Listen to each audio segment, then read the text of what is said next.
The room smelled like cigarette smoke and money. 12 men sat around a long table on the top floor of a Seoul penthouse. Outside, the city glittered 40 stories below.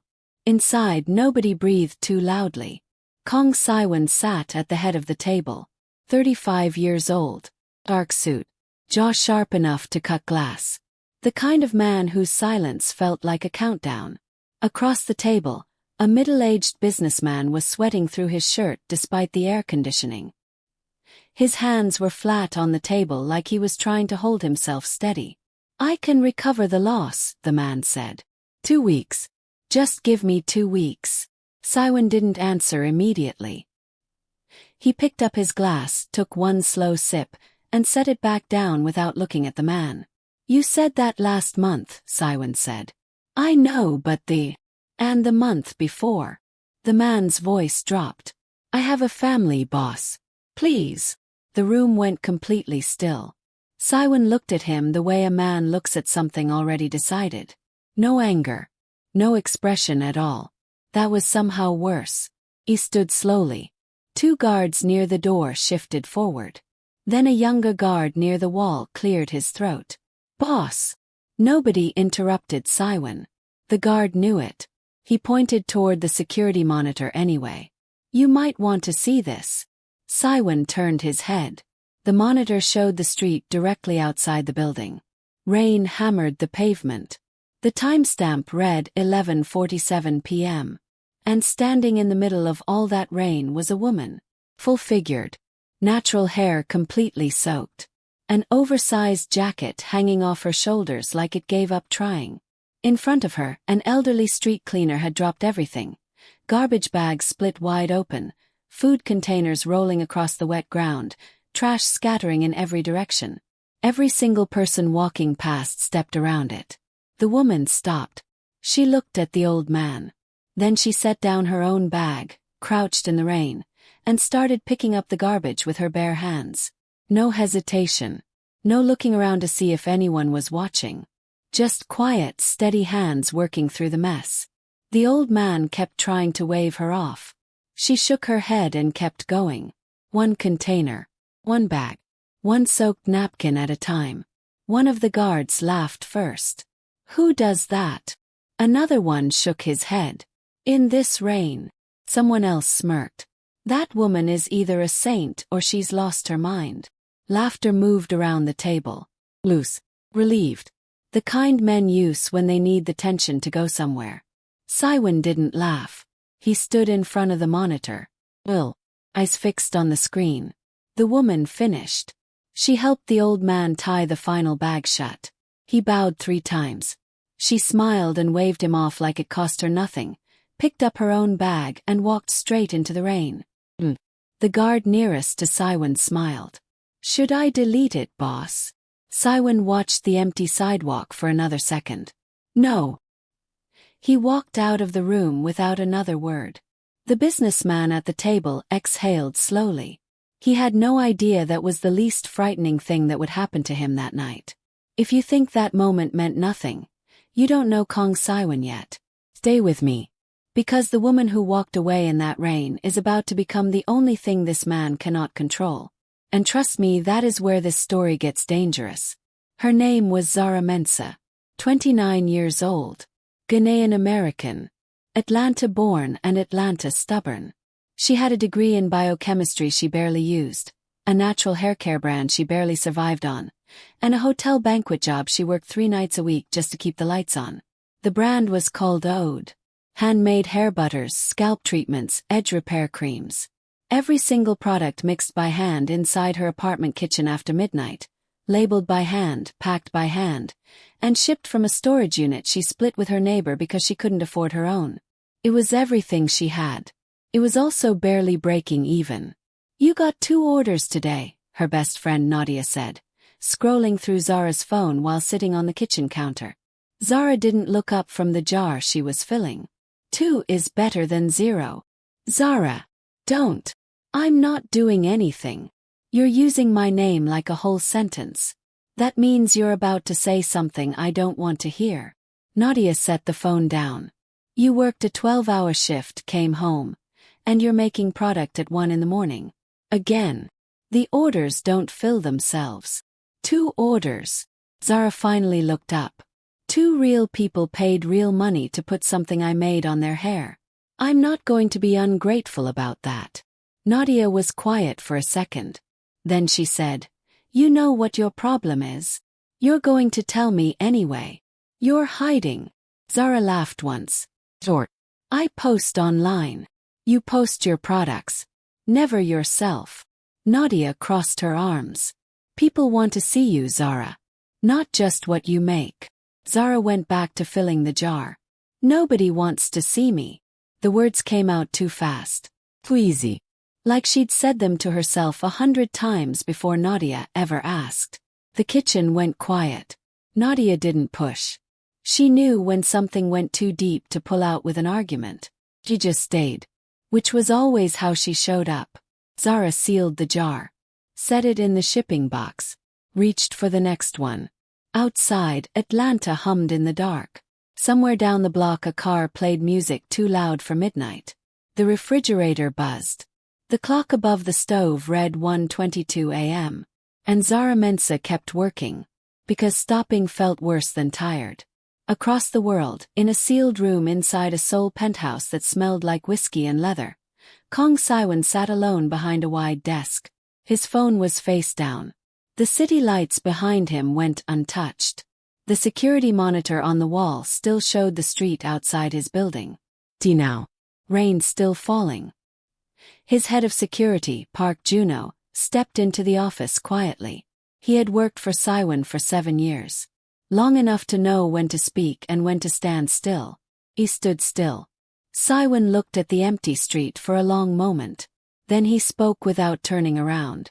"Find out who she is." Juno didn't blink. "The woman from the footage." "Is there another woman I'm looking for?" "No, boss." "Then find her." Juno nodded once and walked out. Siwon finally turned away from the monitor. He picked up his glass and finished the last of the whiskey in one slow pull. He didn't know why he wanted the information. He told himself it was habit. Knowing people. Knowing things. That was how he stayed alive and ahead of everyone around him for the past decade. But he sat there for a long time after Juno left. Quiet. Ill. And for a man who prided himself on never looking back. He kept looking at that empty street. The file was thin. Juno placed it on Siwon's desk 6 days after he asked for it. One folder. Few pages.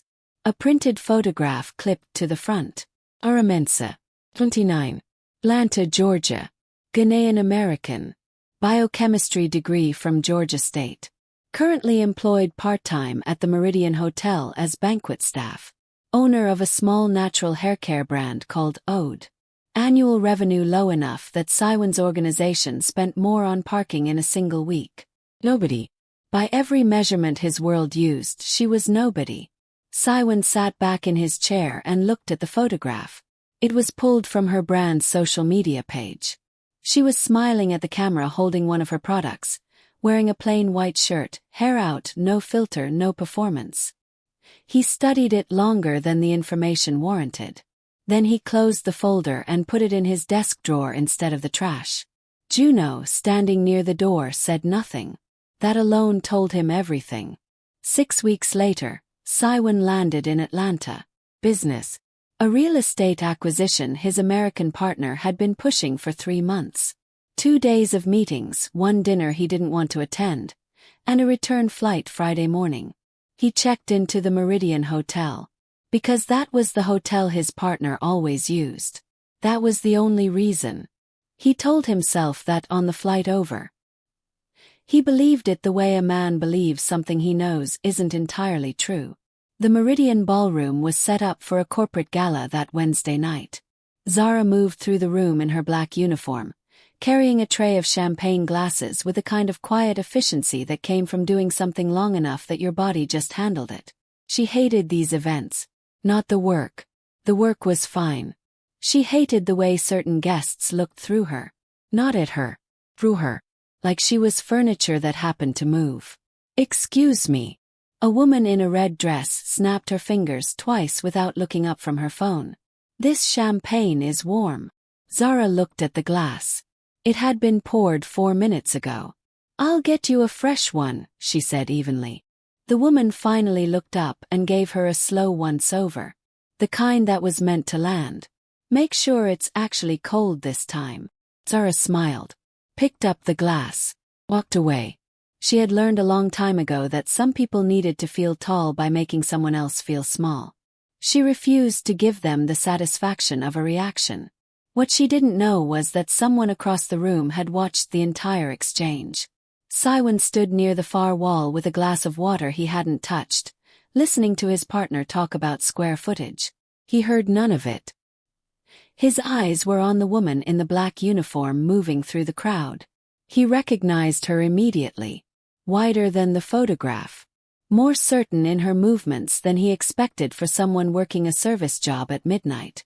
When the woman in red had snapped at her, Zara's face didn't break, didn't tighten, just absorbed it and kept going. That bothered him. Not the dismissal. The way she was used to it. Siwon. His partner touched his arm. Did you hear what I said? Square footage on the west side is undervalued. Lock it in before the quarter ends. Siwon set his untouched glass on a passing tray. I heard everything. His partner blinked. Right. Exactly. Siwon excused himself. He moved along the edge of the ballroom slowly. Not toward her. Just moving. That was what he told himself. Then a server near the kitchen entrance stumbled, and an entire tray of glasses hit the floor with a crash that stopped half the room. The young man looked horrified. Guests nearby stepped back, some annoyed. One woman loudly complaining about her shoes. Zara appeared from across the room before any other staff responded. She crouched down beside the young server, already picking up broken glass with a folded cloth napkin. Don't use your hands, she said quietly to him. Use the cloth. Start from the outside in. The young man nodded fast, embarrassed and shaky. Hey! Her voice dropped lower just for him. It's okay. It's just glass. Something in the kid's face settled. They cleaned it together.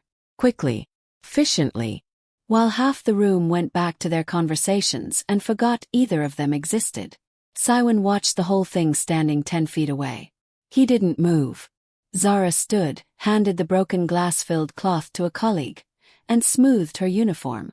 Then she looked up. Their eyes met. She didn't recognize him. He could see that clearly. She saw a man in an expensive suit staring at her and gave him the same polite, neutral expression she'd given every other guest that night. Can I get you something? She asked. Siwon looked at her for just a second too long. No, he said. She nodded once and moved on. Just like that. He stood there after she walked away with something pressing quietly against the inside of his chest. Something he didn't have vocabulary for because he had spent 15 years making sure he never needed that vocabulary. Juno appeared at his shoulder. Car is ready when you are, boss. Siwon turned away from the room. Give me her brand name again. Juno didn't hesitate. Ode. Pull up everything they sell. They walked out through the lobby. Behind them, through the ballroom doors, the gala continued. Glasses clinked. Music played. Zara carried another tray and never looked toward the exit. The hotel suite was quiet and dark except for the city lights through the floor-to-ceiling windows. Siwon sat at the desk with his laptop open. The Ode website loaded slowly. Simple. A black and gold page with photographs of glass jars and handwritten style labels. He scrolled through without expression. Hair butter. Scalp oil. Repair cream. Growth serum. Customer reviews loaded at the bottom of each product. He read 3. Then 5. Then more than he intended to. This saved my hair after years of damage. I cried when I used the scalp treatment for the first time.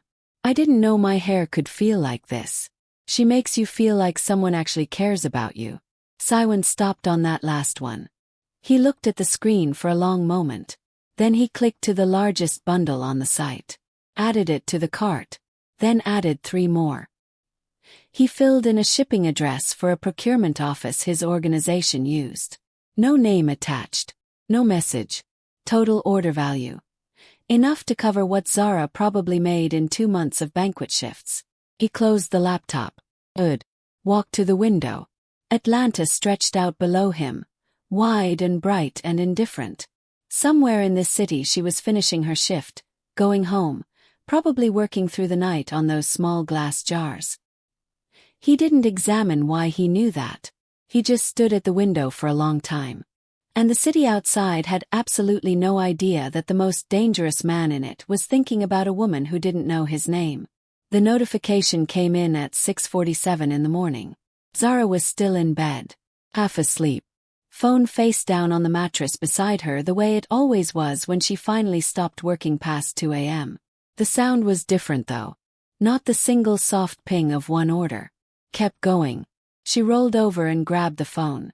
Her old store dashboard was loading, and loading, and refreshing itself because the number in the corner kept changing. She sat up slowly.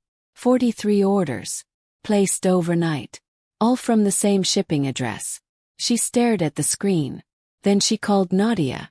Rang twice. Zara, it is 7 in the morning. Someone bought 43 bundles. Silence. Nadia. I'm here. Say that again. 43 full bundles. The large ones. Zara's voice was completely flat because her brain hadn't caught up yet. In one order. Nadia screamed so loud Zara pulled the phone from her ear. Who is it? Nadia demanded. What's the name? Zara scrolled through the order details. The shipping address was a corporate name she didn't recognize. Procurement office in Midtown. No personal name. No message. Nothing. There's no name. A company. I don't know.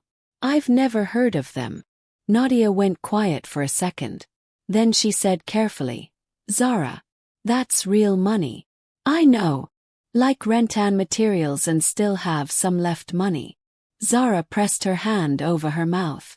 She sat at the edge of her bed in the early morning quiet of her Atlanta apartment, looking at the number on her screen, and for the first time in a very long time she let herself feel it fully. Not cautiously.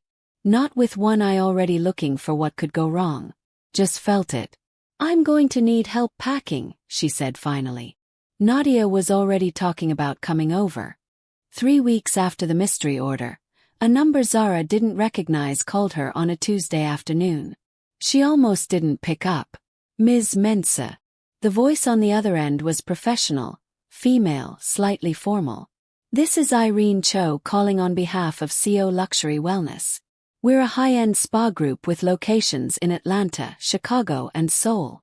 Short pause. We've been sampling your Ode products for the past 2 weeks, and our director would like to discuss a retail partnership. Zara was standing in her storage unit at the time, surrounded by shipping boxes.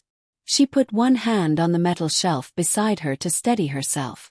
A partnership, she repeated.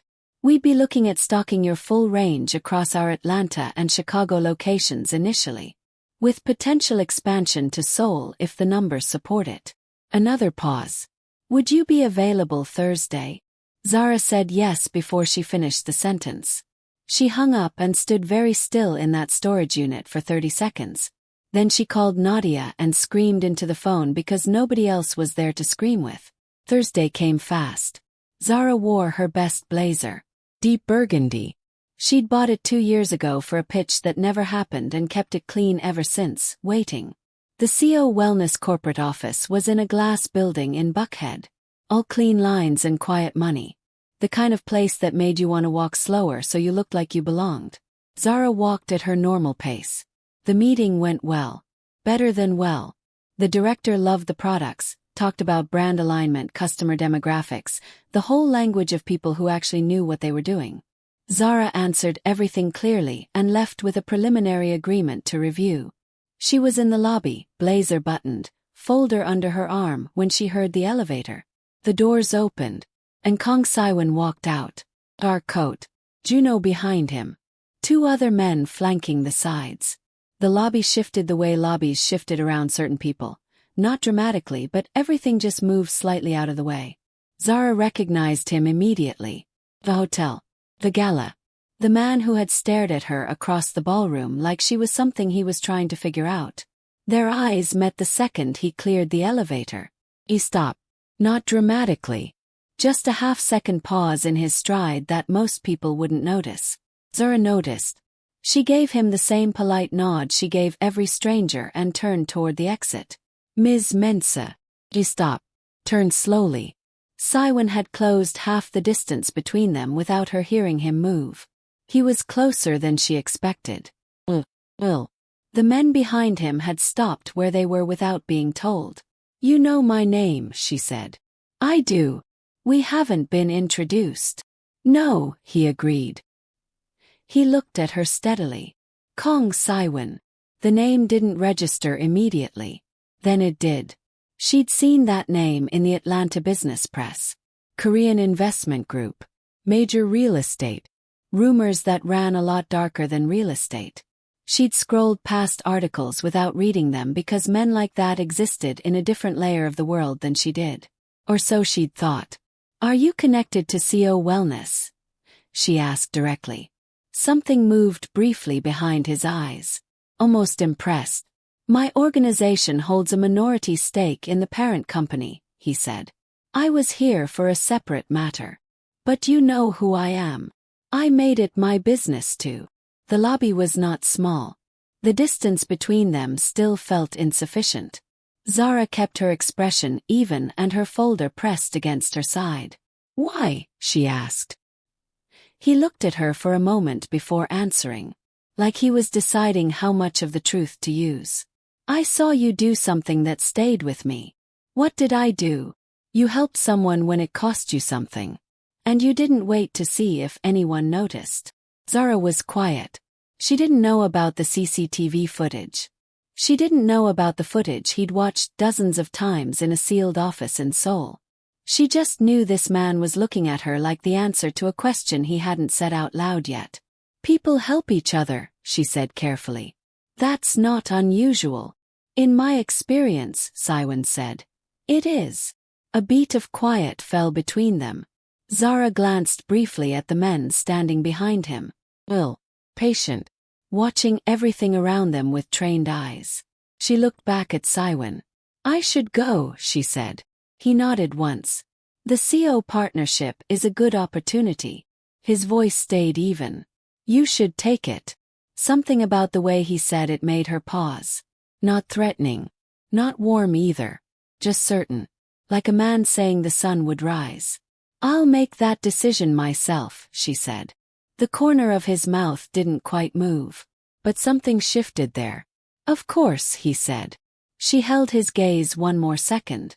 Then she walked out through the glass doors into the Atlanta afternoon without looking back.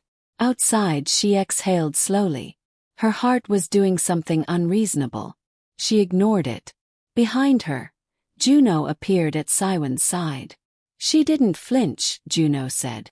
Siwon watched the glass doors settle closed. No, he said. Most people flinch. Siwon turned and walked toward the elevator without responding. But Juno had been with him long enough to know what silence meant on that particular face. It didn't mean nothing. It meant the opposite. That night, Zara sat at her kitchen counter with the partnership agreement open in front of her and Nadia across from her eating takeout. CO Wellness is legitimate, Nadia said, scrolling through her phone.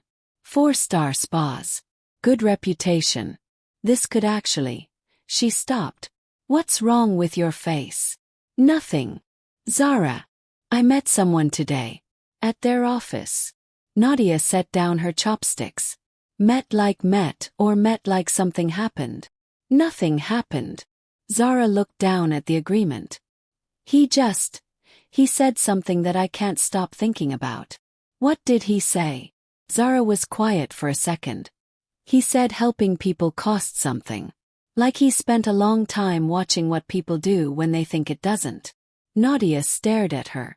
Who is this man? Zara picked up her pen and uncapped it. Nobody I should be thinking about, she said.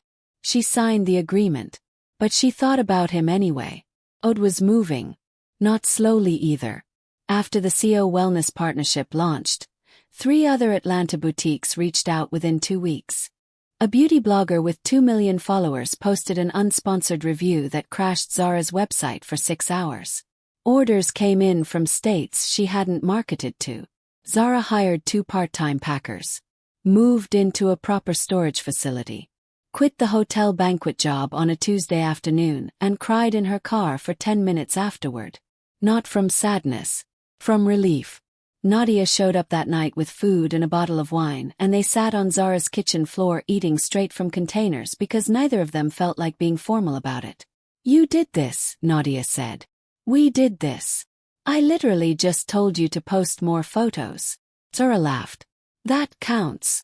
Nadia raised her glass. Zara raised hers. But somewhere between the wine and the takeout, Nadia got quiet in the way she got quiet when she'd been thinking about something for a while and was deciding how to say it. Zara noticed. "What?" "I looked up that procurement address." Nadia set her glass down carefully.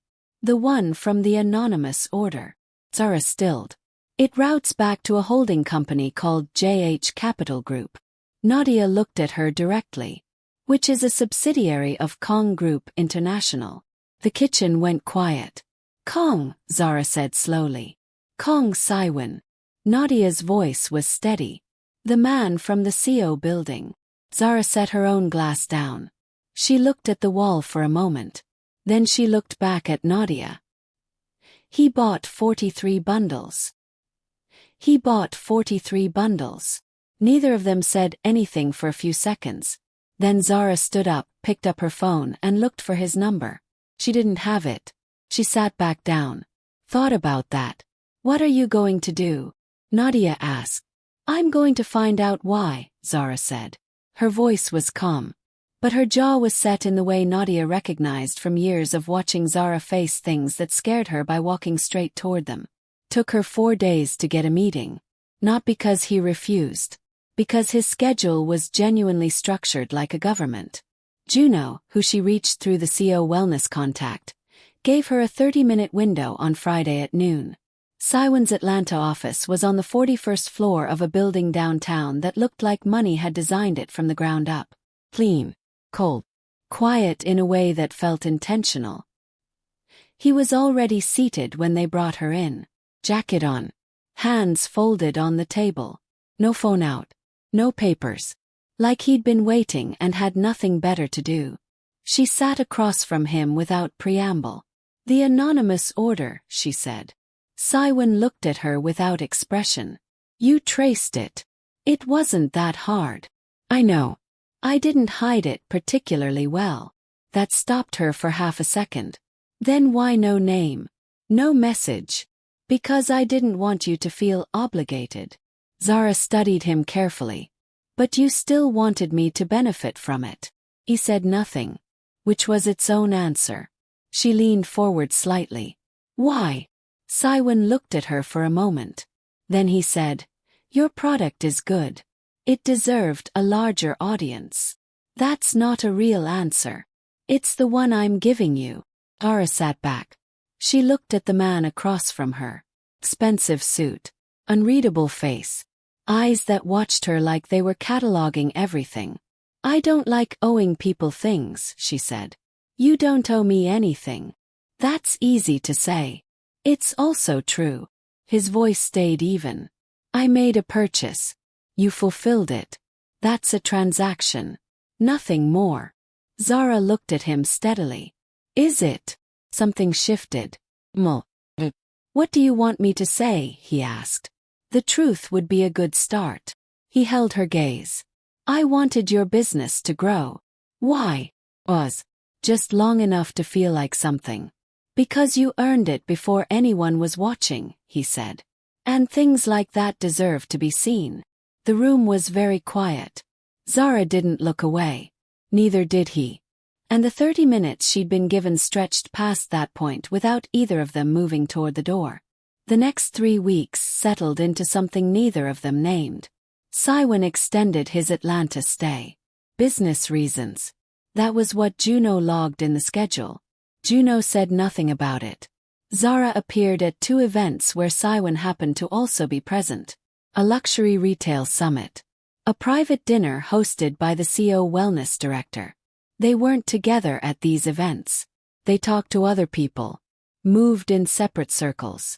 But the room always felt slightly charged when both of them were in it, like barometric pressure before a storm. At the dinner, a man named Dominic Cole found Zara early in the evening and stayed close for the rest of it. He was good-looking, well-dressed, in tech money, and said interesting things. He made her laugh twice. She couldn't remember about what afterward. He asked for her number near the end of the night. Zara was still deciding what to say when she glanced up and found Siwon across the room. He was in conversation with two men. He wasn't looking at her, but Juno was. And Juno was watching Dominic Cole with the particular stillness of someone receiving information rather than just standing in a room. Something about that made the back of Zara's neck tighten. She gave Dominic Cole a business card. Not her personal number. Her brand email. He smiled like that was a start. She smiled back politely.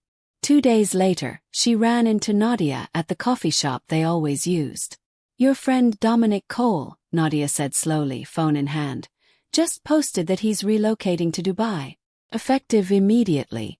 Left his entire Atlanta network behind." Zara looked up from her cup. "He posted it 20 minutes ago. Said something about an opportunity he couldn't turn down." Nadia looked at her carefully. "Did you know he was leaving?" Zara said nothing. She thought about Juno standing very still across that dinner room. "No," she said. "I didn't." She called Siwon that night. He picked up on the second ring. "Dominic Cole," she said. A short silence. "What about him?" "He left Atlanta. People leave cities." Siwon. Nothing on his end. No admission. No denial either. Zara pressed her phone harder against her ear. "You don't get to do that. I didn't do anything. You did something. He wasn't right for you." The certainty in his voice was breathtaking. Not arrogant. Worse than arrogant. Convinced. Like it was simply a fact he'd assessed and filed away. "That is not your call to make," she said. "I know. Then why?" "Because I didn't like it." His voice was flat. Direct. Like stating the weather. Zara stood in the middle of her apartment. The city outside her window hummed quietly. "This is not normal," she said. "No. It's not. You can't just remove people from my life." "I understand." "Do you?" Another pause. Heavier this time. "I'm not going to tell you I regret it," he said quietly. "But I won't do it again without telling you first." That sentence should have made her angrier. Didn't. Somehow it made things worse in a completely different direction. "That is genuinely not better," she said. She heard something that might have been a breath of a laugh on his end. Gone before she could be sure. "Good night, Zara," he said. The line went quiet. She stood there for a long moment holding a silent phone. Then she sat down on her couch and stayed there without turning on a single light, thinking about a man who scared her for all the wrong reasons. Because the honest, terrifying truth was this. She wasn't angry enough. And she didn't know what to do with that. It started the way dangerous things usually do. Slowly. Then all at once. Over the following 2 weeks, Siwon and Zara fell into something without agreeing to it. He called in the evenings. Sometimes just to ask how the CO partnership was tracking. Sometimes the conversation ran past an hour without either of them noticing. She told herself it was just talking. He told himself the same thing. Neither of them believed it. On a Wednesday night he took her to dinner at a restaurant in Buckhead that didn't have a sign outside and required a name at the door. The kind of place where privacy was the whole point. No photographers. No eyes. Just a corner table, dim lighting, and 2 people who kept finding reasons to stay past the last course. Zara laughed at something he said and then looked surprised at herself for laughing because he'd said it so flatly. Completely deadpan. "Do you know you're funny?" she asked. "No. That might be why it works." Siwon looked at her across the table. The candlelight did something to her face. Made the warmth in it more obvious. He picked up his glass. "You look different from 6 months ago," he said. Zara tilted her head. "Different how?" He considered the word carefully. Less braced. She was quiet for a second. Then she nodded slowly. I spent a long time waiting for something to go wrong. And now I'm still waiting. She smiled.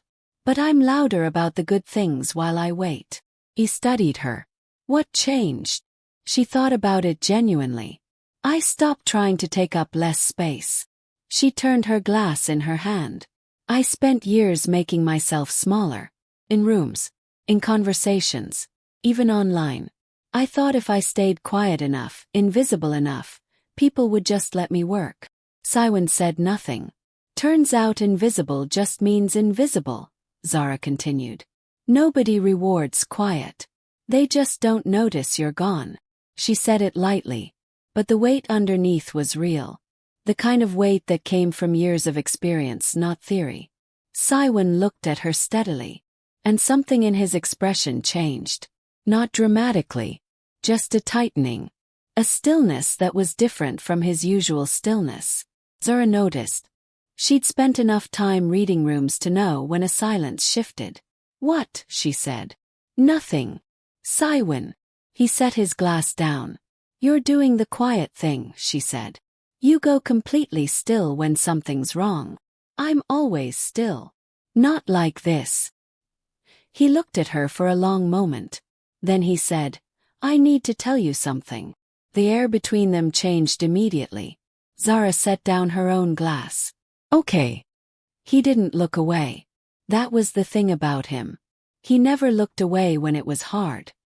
He looked directly at the difficult thing like avoiding it was beneath him. The night you helped that man outside the building in Seoul. His voice was even. Measured. I was watching. She went still. You mentioned that before. I didn't tell you everything. Beat of quiet. My men were laughing, he said. Not cruelly. Just the way men laugh when something surprises them. He paused. And my first thought wasn't about what you were doing. Zara looked at him. Waited. My first thought was about how you looked. The table between them felt like it widened. Siwon didn't flinch from his own words. You were soaking wet. Overweight by the standard of every woman in my world. No makeup. Tired. He said it plainly. Without dressing it up. And I looked at all of that before I looked at what you were actually doing. The restaurant hummed quietly around them. Glasses. Low voices. Music that was barely there. Zara said nothing. I told them to delete the footage, he continued. But I kept a copy. He looked at her directly. And I watched it so many times that I stopped seeing what I first saw. I only saw what you were doing. Who you were in that moment. He stopped. Zara was looking at him with an expression he couldn't fully read. Something quiet and careful was happening behind her eyes. But that wasn't the first thing, she said. No. She exhaled slowly through her nose. How did I look to you? He didn't qualify it. Didn't soften it. Like someone who didn't belong in my world. The words sat between them. Zara picked up her water glass. Set it back down without drinking. Looked at the table. You know what the worst part is, she said finally. Her voice was low. Steady. You're not unusual. That's the standard reaction. She laughed once, quietly, to herself. I've been that woman my whole life. Too dark. Too heavy. Too much and not enough at the same time. Siwon watched her. The only difference is you kept watching long enough to see something else. She finally looked up at him. But the first look was still the first look. He held her gaze. Yes. She nodded slowly. Like she was confirming something she'd already half known. I appreciate that you told me, she said. Her voice was careful now. Controlled in the way she got controlled when she was protecting something. I do. She reached for her bag. Zara. I need some air. She stood smoothly. No drama. No raised voice. Just a woman who knew exactly when to leave a room. She walked toward the exit without rushing. Siwon stayed seated. He didn't call after her. Didn't stand. Didn't follow. He sat at that corner table in the quiet restaurant and looked at the empty chair across from him. And for the first time in a very long time, Kang Siwon felt the full weight of a mistake. Outside, Zara walked 2 blocks before she stopped. She stood on a sidewalk in the Atlanta night with her arms folded across her chest and the warm air pressing in from everywhere. She wasn't crying. She wouldn't let herself cry over this tonight. But something ached, deep and old. The kind of ache that didn't belong to Siwon specifically. It belonged to every room she'd ever walked into and felt herself being assessed and found lacking before she opened her mouth. She thought about the anonymous order, the CO partnership, the way he listened on the phone past midnight. She thought about Dominic Cole quietly vanishing to Dubai. He did all of that. And his first thought, the very first, was still about how she looked in the rain. She started walking again. Siwon got back to the hotel at midnight. Juno was in the hallway. One look at Siwon's face and he stepped aside without a word. The suite was dark. Siwon didn't turn on the lights. He stood at the window for a long time. His phone was in his hand. He didn't use it. After a while he sat on the edge of the bed and just stayed there in the dark. Quietly. The way a man sits when he's dealing with something that can't be handled with money or force or strategy. He thought about what she said. The first look was still the first look. She was right. That was the part that made it worse. Everything he'd done since watching that footage was real. Interest. The watching. The way she occupied space in his thinking that nothing else could seem to fill. But it started the wrong way. And no amount of afterward could change the beginning. He put his phone down. Then picked it up again. He opened her contact. Stared at it. Put the phone face down on the bed. He wasn't going to call tonight. Not because he had nothing to say. Because he had too much, and he refused to say it badly. Whatever came next had to be right. Had to cost him something. Had to mean something she could actually hold on to. He lay back on the bed, still fully dressed, staring at the ceiling. Outside, Atlanta moved through the night, completely unaware that the most calculated man in the city was lying in the dark, trying to figure out how to earn something back that he should never have wasted in the first place. He didn't sleep. By morning, his decision was made. Not what to say, what to do. Thanks for watching. Like and subscribe for more.